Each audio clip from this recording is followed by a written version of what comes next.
Camera 1, Camera 2, Camera 3, Camera 4, and you'll have to agree with me.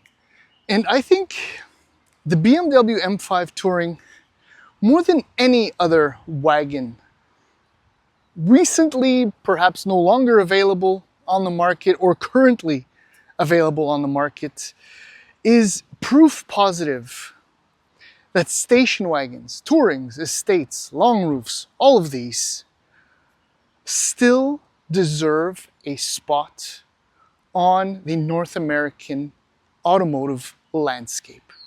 Let me throw a little bit of one little specification, one little bit of piece of data, one little piece of data to you right now. In North America, roughly, give or take, 1 out of 2 new G90, G99 BMW M5 sold is a Touring. Now, I don't know what's wrong with the other 1%, because clearly they misunderstand something. However, perhaps they're more or less nostalgic of all of the previous 6 generations of the M5 that came before the G90. But one thing that's interesting to remember, to think about, is that the G99 M5 Touring is only the third, officially the only third generation of the M5, the 28, the 34, the 39, the 60, and so on and so forth, that has been officially offered as a wagon. See, there was the 34, which is a dream. At one point, when the 39 came out, BMW did toy with the idea, and I believe they built a prototype but never produced it. Then there was the E61 with the V10. That was already 20 years, easy 20 years ago. And now this one. And I'm in shock, and I'm also in awe and eternally forever grateful for this car. I will be. The amount of attention, obviously the color, which I'll give you the name of in a short while, has some visual impact. But the amount of looks, and from all age groups. I have children, I go to the park, I park the M5 in the park's parking lot, and kids, adolescents, teenagers, whatever, walk around. At one point there were 4 of them hovering around the car. It brought warmth to my heart and nearly tears to my eyes that this car drew that much attention from such a young crowd. Obviously the neighbors, who are more or less my age, and others are all in awe of this car. If you combine all of that together and factor in the fact that there are so few Touring, estates, wagons available on the market, what has effectively happened, and I believe that a lot of industry experts and guys like me more or less understood that wagons were going to become an exclusive model. We're going to become a desirable top-end, what's the word I'm looking for? The creme de la creme of any and all body styles, because of its rarity and its unique look, styling, and presence. I cannot say enough good things about this car. It is a plug-in hybrid, as I'm sure you know, but that's not one of the reasons why you buy this car. In fact, the fact that it's a wagon, you don't buy it because of its wagon utility. You buy it because it is in fact a wagon, and it's rare, and it's exclusive, and there's an M5 badge on it. The RS6, you can't really do that comparison, and well, we have an E53 on the way, no 63, and a couple Cross Turismos and Sport Turismos, but that's about it. I pray that other automakers are watching the M5 Touring, such as Genesis and say a G70 Shooting Brake, and other automakers too who have sedans and perhaps some estates and Tourings available in other markets. And they understand that guys like me, well, no, that's not true. Guys with a lot more money than me do prefer this and want to be seen in this.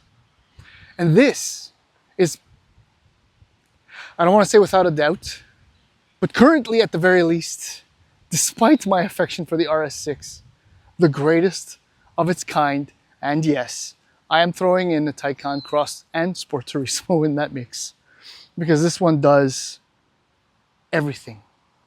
Anyhow, the following video, we're going to do a few things. So if you're curious about what those things are, please hang in there. When behind the wheel of the M5, it brings everything together. You just saw and you know how gorgeous and attractive this car is. The driving, and one of the reasons why I say it has it all, it's because, well, it's a plug-in hybrid, as noted, and we can just get that right out of the way because it's important, but not really at all. The 14.8 kilowatt hour battery, which is responsible in part for the weight of this car, when fully charged will give you about 40 kilometers of full EV range. You can play with it. I've been trying to be good despite everything. So, in the road drive mode and in my hybrid drive modes, I'm trying to stick it in electric and, make best of that actual range. And I've found that that's very useful in the morning when you're leaving the house and you don't want the V8 to roar to life, especially when overnight it was cool. So in the city, all you do is appreciate, as an onlooker, of course, the beauty, the sheer abundance of visual delight that this car represents and is. But as the roads open up, that's when the other aspect, the other facet of the M5 comes to life. I will just wedge in here between the two is that the M adaptive suspension, the four-wheel steering, make this an incredibly well-adapted, super high-performance urban mode of transportation.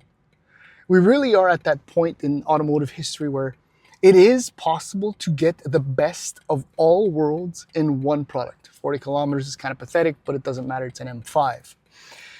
But at the M adaptive suspension set in comfort or even normal or whatever, just set in relaxed. I'll call it relaxed. The ride quality is amazing. It's comfortable, but taut. It won't float about, but it's not jarring ever. And the M steering is, I can feel the front end. There's like a little tingling that makes its way from the 20-inch front tires up to the steering. I'm there with it. But this is when you set up your M1 drive mode and things so quickly and rapidly, sorry Fiat, get out of hand. And I do mean get out of hand. And again, this is, that whole fully encompassed modern driving experience built into one single automobile. That 8-speed automatic transmission is on a mission to destroy. I've got goosebumps just talking about it and reliving the whole thing. I have to calm down. 4.4 liter twin turbocharged V8, all told, with 194 horsepower electric motor, you're looking at 717 horsepower and 738 pound-feet of torque. So you have a 0 to 100 kilometer an hour time of 3.6 seconds. So it's 1/10 of a second slower than the sedan, 2/10 of a second slower than the RS6. And the RS6 only has 621 horsepower. However, it does weigh 500 fewer pounds. So this car is 10% heavier than the RS6.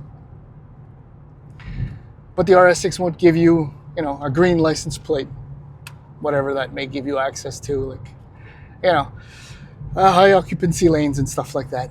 I'm literally kind of, my brain is going into a fuzz and a fizz at the same time because this car. The other thing that I mentioned, it has the optional ceramic brakes, and it's been immensely warm. Immensely warm all week that I've had this car, and not once, or it could happen in, say, sub 10 degrees Celsius external weather temperatures, where there would be a slight delay between brake pedal application and actual response. But in these temperatures, perhaps my driving also a little bit, not so much, not even once, not remotely a problem. Unfortunately, traffic now has developed, and it's quite severe. And all I can say is that this car truly is the amalgamation of design, performance, efficiency, fun, pleasure, speed, beyond all others. It's just incredible. Well, the good news is that my driver's license is still in my wallet, and clearly I'm still in possession of the M5. And you will understand that not all the driving footage is shared.